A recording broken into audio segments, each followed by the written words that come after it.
بسم اللہ الرحمن الرحیم۔ السلام علیکم ورحمۃ اللہ وبرکاتہ۔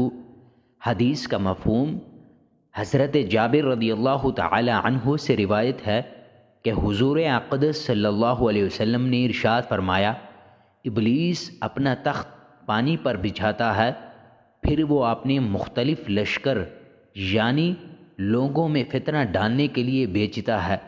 اس کے نزدیک وہ لشکر سب سے بڑے درجے کا ہوتا ہے جو سب سے زیادہ فتنہ ڈالتا ہے۔ ان میں سے ایک آ کر کہتا ہے کہ میں نے فلاں کام کیا ہے۔ ابلیس کہتا ہے تو نے کچھ نہیں کیا۔